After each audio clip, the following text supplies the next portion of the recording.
1960년대에 미국에서 엄청난 인기를 끌었던 TV 프로그램이 하나 있습니다. 제목이 플리퍼인데요. 어떤 내용이었냐면 프로그램 출연진들이 직접 바다로 나가서 돌고래를 포획을 합니다. 그렇게 잡은 돌고래를 커다란 수조 안으로 데려와서 직접 또 훈련을 시킵니다. 그렇게 잘 훈련된 돌고래로 이제 최종적으로는 사람들에게 돌고래 쇼를 보여주는 것이 이 프로그램의 목표였습니다. 그래서 돌고래를 포획하는 순간부터 돌고래 쇼에 이르기까지 모든 과정을 다 보여주는 당시로서는 굉장히 획기적인 프로그램이었습니다. 이 프로그램을 진행하면서 한순간에 스타가 된 인물이 릭이라는 사람인데요. 짧은 시간 동안 엄청난 부와 인기를 얻으면서 소위 벼락스타가 됐습니다. 그런데 어느 날 이 릭이라는 사람이 굉장히 충격적인 경험을 하나 하게 됩니다. 자신이 잡아서 훈련시켰던 돌고래가 자살하는 장면을 목격하게 됩니다. 별로 놀라지 않으시는데요. 돌고래도 자살을 합니다. 제가 조금 찾아보니까요. 바다에서 자유롭게 살아가는 돌고래들은 하루 평균 65km 정도를 움직인다고 합니다. 그게 돌고래가 살아가는 자연스러운 삶의 방식이죠. 그런데 쇼를 위해서 잡혀있는 돌고래는 고작 10m도 안 되는 수족관에 갇혀서 평생을 살아가게 됩니다.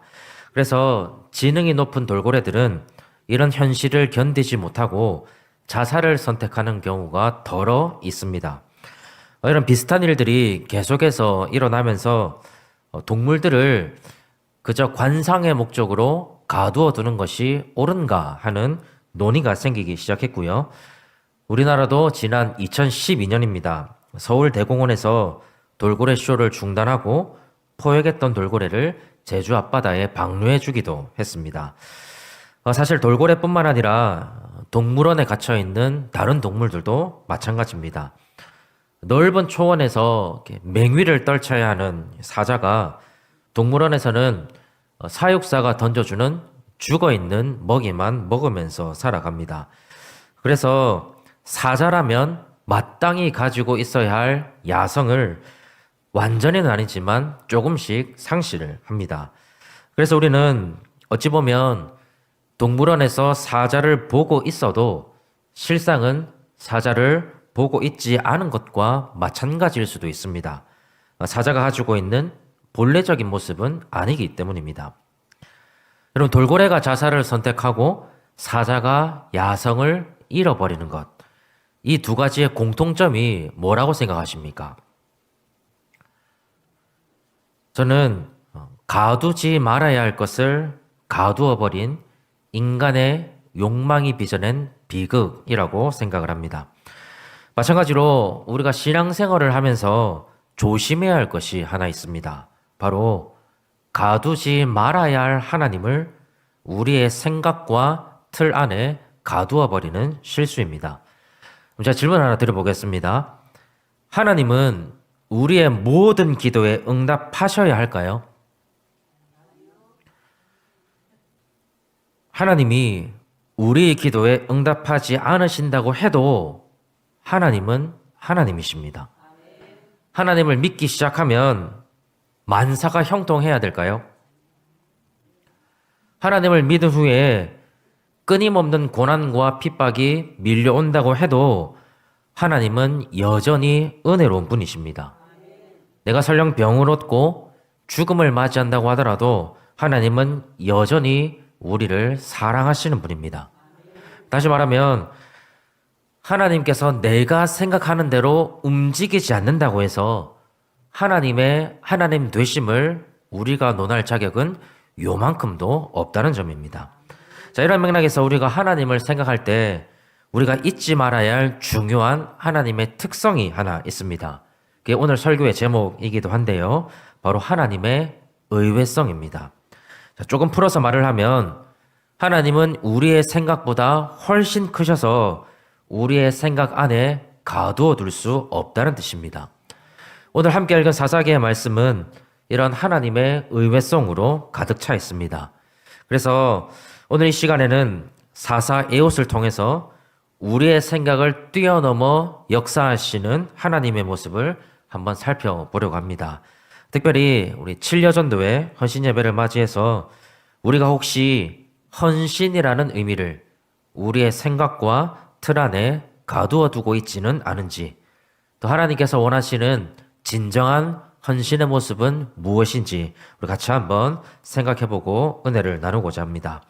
우리 먼저 오늘 말씀에 등장하고 있는 에훗이라는 사람을 한번 살펴보겠습니다.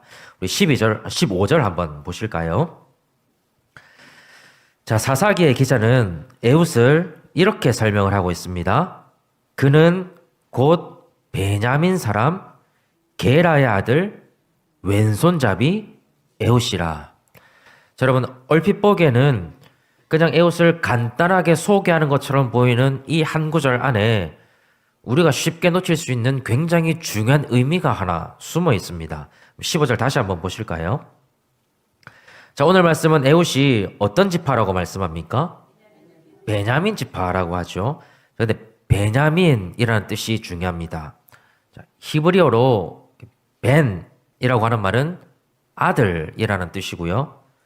야민이라고 하는 말은 오른손이라는 뜻입니다.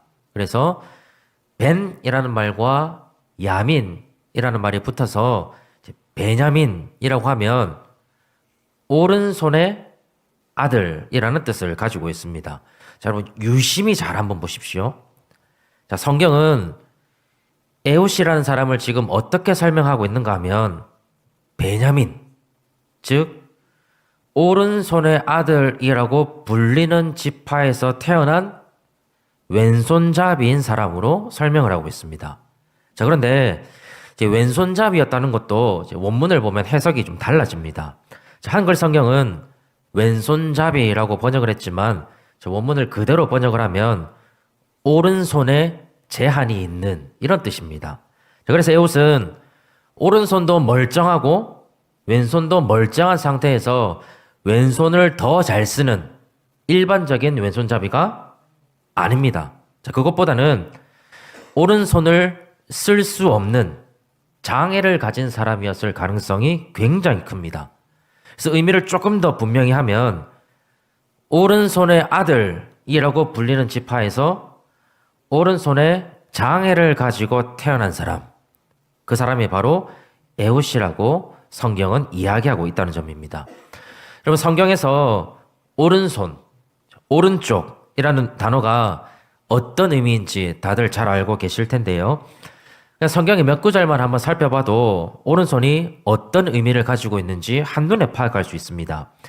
이사야 62장 8절에는 이렇게 말씀을 합니다. 여호와께서 그 오른손, 그 능력의 팔로 맹세하시되. 그러니까 오른손은 능력을 상징하는 손이었습니다. 출애굽기 15장 6절도 이렇게 말씀을 합니다. 여호와여 주의 오른손이 권능으로 영광을 나타내시니이다. 여호와여 주의 오른손이 원수를 부수시니이다. 오른손은 영광의 손이었고 원수를 부수는 강한 손을 의미합니다. 시편 16편 11절에서는 주의 앞에는 충만한 기쁨이 있고 주의 오른쪽에는 영원한 즐거움이 있나이다. 이렇게 말씀을 합니다. 이스라엘 사람들은 한결같이 하나님의 권능과 영광과 즐거움이 오른손에 있다고 믿었습니다. 그게 그들에게는 지극히 상식이었고 그들이 하나님을 인식하는 사고의 틀이었습니다. 여러분, 이렇게 오른손만 인정하는 문화적인 배경에서 오른손에 장애를 가지고 있는 에훗이 태어났다고 한번 생각해 보십시오. 에훗이 어떤 대접을 받았을까요?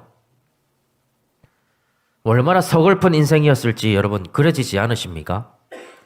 오른손을 쓸 수 없기 때문에 오른손에만 있다고 믿었던 권능과 영광과 즐거움과는 반대로 괄시와 손가락질과 천대를 받으면서 살아갔을 가능성이 훨씬 더 큽니다. 모두 다 오른손만을 인정하고 오른손에만 환호하는 시대에 오른손이 없는 인생. 그게 바로 에훗의 인생이었다는 점입니다. 게다가 이런 오른손의 선호 사상은 이스라엘 사람만 가지고 있는 것이 아니었습니다. 모압 사람들도 마찬가지였는데요. 15절 다시 한번 보실까요? 자, 에훗은 이스라엘의 곡물을 모압으로 가져가는 역할을 했습니다. 자, 심지어는 17절을 보시면 에훗은 모압의 왕이었던 에글론과 독대할 수 있는 위치에 있는 사람이었습니다. 여러분, 어떻게 에훗이 적국의 왕을 독대할 수 있는 위치에 있을 수 있었을까요? 그럼 이것은 모압 사람들이 에훗을 특별하게 대우했다는 의미가 아닙니다. 오히려 에훗이 가지고 있었던 신체적인 결함 때문에 모압 사람들도 에훗을 별 대수롭지 않게 여겼다는 증거입니다. 당시에는 오른손이 힘의 상징이고 능력과 칼의 상징인데 에훗은 오른손을 쓰지 못하다 보니까 모압 사람들은 에훗이 에글론 왕에게 아무런 위협이 되지 않을 거라고 여겼을 겁니다. 여러분, 그렇게 보면 조국인 이스라엘에게도 적국인 모압에게도 에훗은 미약하고 쓸모없게만 보였던 하찮은 존재였습니다. 여러분, 딱 여기까지만 보면 솔직히 이야기해서 에훗이 사사가 될 수 있는 자질을 찾을 수 있습니까? 딱 봐도 자격 미달입니다. 특별히 이 사사기에서 가장 먼저 나오는 사사인 온니엘과 비교해보면 이게 확연하게 차이가 나는데요. 일단 온니엘은 유다 지파였습니다. 가장 유력하고 가장 큰 힘을 자랑하는 지파입니다. 에훗은 이미 지파에서부터 상대가 되지 않습니다. 게다가 온니엘의 큰아버지는 그 유명한 갈렙입니다. 오늘 본문의 배경이 되는 그 당시에는 여호수아마저도 죽은 상황이었기 때문에 갈렙의 영향력은 우리가 상상하는 것보다 훨씬 더 컸을 겁니다. 그러니까 온니엘은 소위 든든한 백을 가지고 있었던 거죠. 그럼 한번 보십시오. 온니엘은 엘리트 가문에다가 갈렙이라는 후광까지도 등에 업고 있었고, 또 갈렙이라는 사람을 비추어 볼 때 온니엘은 유전적으로도 타고난 체격과 전쟁 능력을 갖추고 있었을 겁니다. 그래서 모든 사람이 선망했던 대상이 바로 온니엘이었습니다. 하지만 에훗을 한번 보십시오. 온니엘과는 달리 가장 작은 베냐민 지파 출신의 장애까지 가지고 있는 에훗은 온니엘과 비교하는 것조차 우스워 보이는 미약한 사람이었습니다. 만약에 여러분들에게 권한이 있으시다면 온니엘과 에훗 중에서 여러분들은 누구를 사사로 세우시겠습니까? 인간의 기준으로 보면 일고의 가치도 없이 온니엘을 선택하겠죠. 자, 그래서 여러분, 오늘 말씀이 보여주는 것은 무엇입니까? 하나님은 온니엘과 같은 사람을 사사로 세우셔서 이스라엘을 구원하기도 하시지만, 하나님은 에훗 같은 사람을 통해서도 하나님의 역사를 이루어가고 계신다는 점입니다. 바로 여기에 하나님의 의외성이 있습니다. 하나님께서는 능력이 출중하고 누가 봐도 뛰어난 사람을 통해서도 하나님의 일을 이루어 가십니다. 하지만 그게 전부가 아닙니다. 오히려 하나님께서는 무능해 보이고 장애를 가지고 있는 사람이라고 하더라도 하나님이 사용하신다면 그 어떤 것도 걸림돌이 되지 못합니다. 이를 계획하시고 성취하시는 분은 결국 하나님이시기 때문입니다. 사용할 만한 사람을 사용하실 뿐만 아니라 전혀 사용이 불가능할 것 같은 사람도 들어서 사용하시는 하나님의 의외성. 이것이 사사 에훗을 통해서 우리에게 주시는 하나님의 중요한 메시지입니다. 저는 오늘 말씀을 계속해서 묵상하면서 이 말씀을 제 자신에게 한번 비춰보았습니다. 여러분들께서 보실 때 저는 잘나고 뛰어난 온니엘 같은 사람으로 보이십니까? 아니면 별 볼 일 없는 에훗 같아 보이십니까? 말씀 잘해 주셔야 됩니다. 저는 사실 두말할 것 없이 온니엘보다는 에옷에 가까운 사람입니다. 제 입장에서 보면 하나님 참 불공평하다고 느낄 때 많습니다.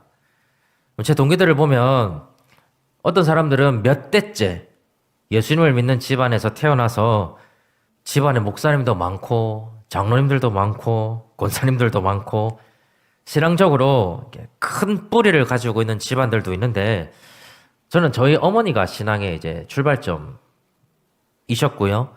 그것도 핍박받는 상황에서 신앙생활을 하셨습니다. 그래서 신앙만 따지고 놓고 보면 그렇게 훌륭한 믿음의 가문은 아니라고 할 수 있겠죠. 또 어떤 사람들은 저에게는 없는 뛰어난 목회적인 재능을 가지고 있는 사람들도 있습니다. 저는 불치병이 하나 있습니다. 음치라고 심각한 불치병이 하나 있습니다. 네, 여러분 우리 교회에 우리 송진영 목사님, 이재호 전도사님 다들 이렇게 노래를 특출나게 잘하시잖아요, 그렇죠? 지난번 기간별 찬양대회 때 교역자들 찬송하는 거 보셨죠? 잘하지 않습니까? 거기서 유일하게 입만 뻥긋뻥긋하는 사람이 저였습니다. 웃자고 하는 이야기가 아니라 목사라는 직분만 놓고 보면 찬양을 잘하는 거 얼마나 훌륭한 재능입니까? 저랑 친한 친구 한 명은 성격이 굉장히 외향적이어서 처음 만나는 분들하고도 대화도 굉장히 잘하고요. 관계 형성도 엄청 잘합니다. 근데 저는 좀 내향적이기도 하고 말수도 적다 보니까 이렇게 차갑다고 오해하시는 분들이 많습니다. 감사합니다. 엘리베이터 타면 그렇게 민망할 수가 없어요. 무슨 말을 해야 될지 모르겠습니다. 오늘도 최성경 장로님하고 같이 엘리베이터 탔는데 한마디도 못했습니다. 제가 차가워서 그런 게 아니고 쑥스러워서 그렇습니다. 그 외에도 목회적으로 타고난 재능과 자질을 갖추고 있는 분들이 제 주변에도 굉장히 많습니다.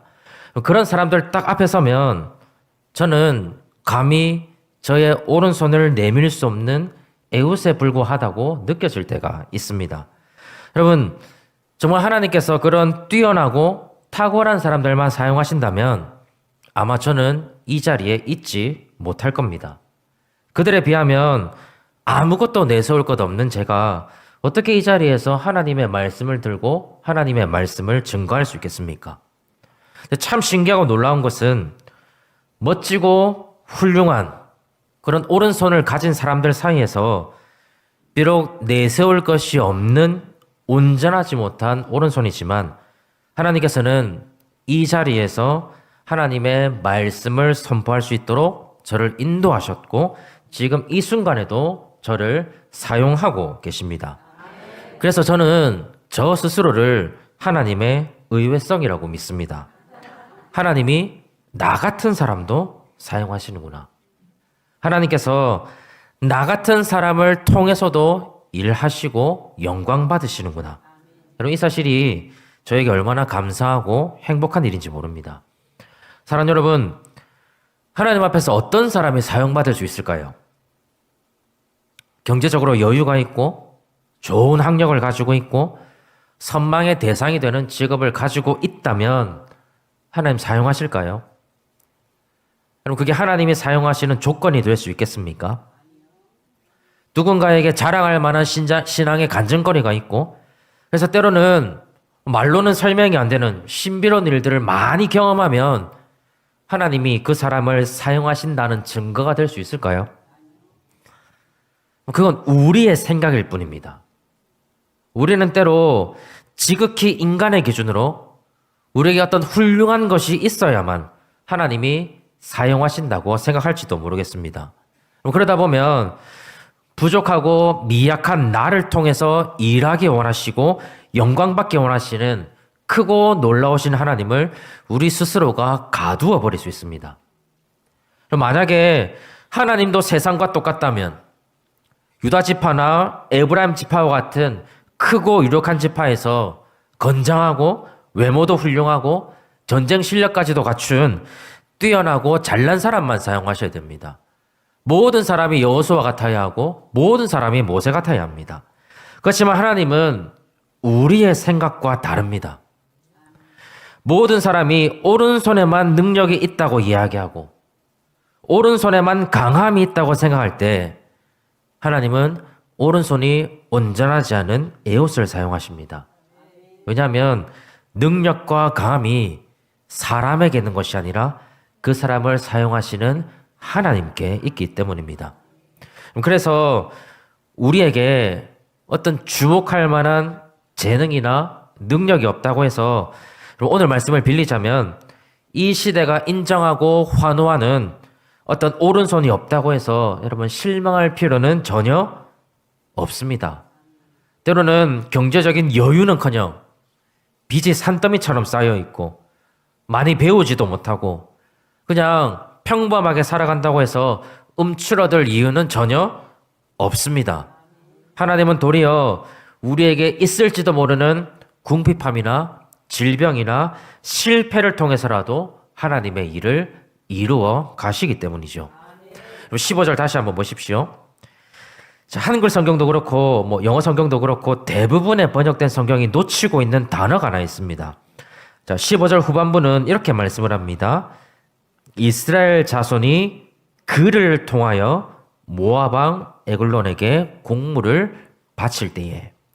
자, 여기서 여러분 그를 통하여 이 부분이 핵심인데요. 자, 이 구절을 원문 그대로 번역을 하면 사실은 그를 통하여가 아닙니다. 그의 손을 의지하여 이렇게 되어 있습니다. 자, 이 구절은 이스라엘 사람들이 에훗의 손을 의지해서 모압에게 공물을 바쳤을 뿐만 아니라 결국 에훗의 손 때문에 모압 왕의 압제에서 벗어나게 될 것을 넌지시 비추고 있는 겁니다. 자, 그래서 여러분 제가 여기서 굉장히 중요한 질문 하나 드리겠습니다. 15절에서 말하고 있는 그의 손, 그 손은 에훗의 왼손일까요? 아니면 오른손일까요? 대답 잘 해주셔야 됩니다.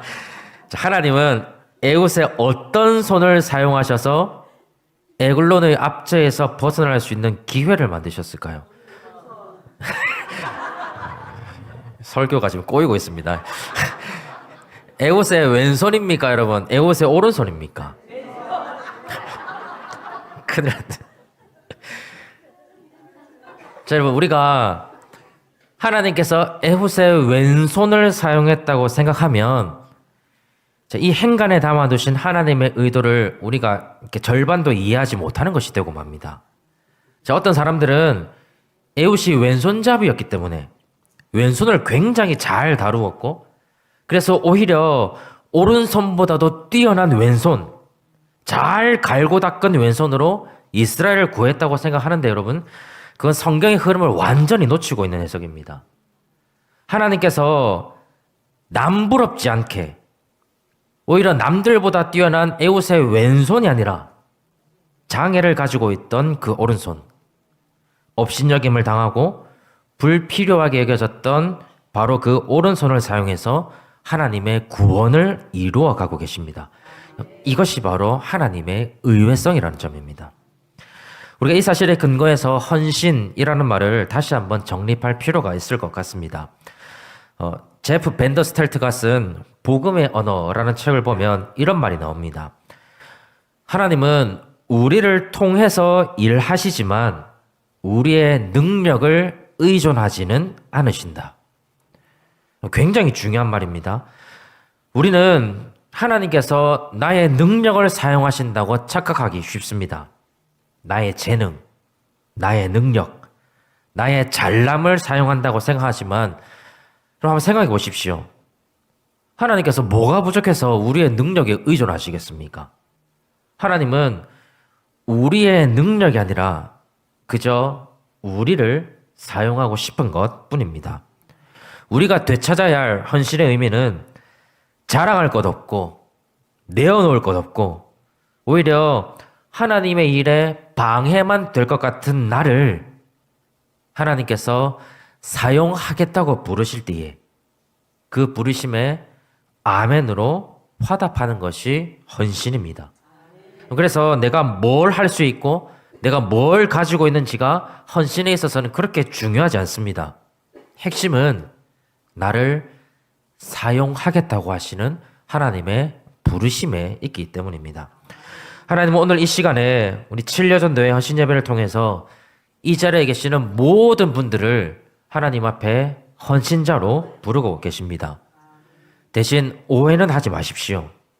우리가 정말로 그 자리에 적합해서가 아닙니다. 우리가 정말로 그 자리에 딱 들어맞는 인재이기 때문이 아닙니다. 약할 때 강함이 되어주시는 하나님께서, 부족할 때에 채워주시는 하나님께서, 나는 무능하지만 능력이 무한하신 그 하나님께서 그분의 능력으로 우리를 사용하겠다고 말씀하실 뿐입니다. 그래서 우리는 무엇보다 하나님 앞에 겸손해야 합니다. 겸손으로 시작하지 않는 헌신은 결국 교만으로 열매 맺기 때문이죠. 이제 말씀 맺겠습니다. 하나님을 우리의 미약한 생각으로 가두지 마시기를 바랍니다. 왼손잡이 에훗 같은 나를 통해서 하나님은 주님의 몸된 교회를 세워나가고 싶어 하십니다. 이 사실이 우리 안에 흔들리지 않는 소망으로 자리 잡으면 좋겠습니다. 그래서 우리가 이 소망을 품고 살아가다가 하나님께서 우리를 헌신의 자리로 부르실 때에, 예, 하나님, 제가 가진 것도 없고 세상적으로 볼 때 별 볼 일 없지만 부르심에 순종하겠습니다. 하나님의 손에 붙들려서 사용받는 겸손한 종이 되게 도와주십시오. 이렇게 우리가 고백할 수 있기를 바랍니다.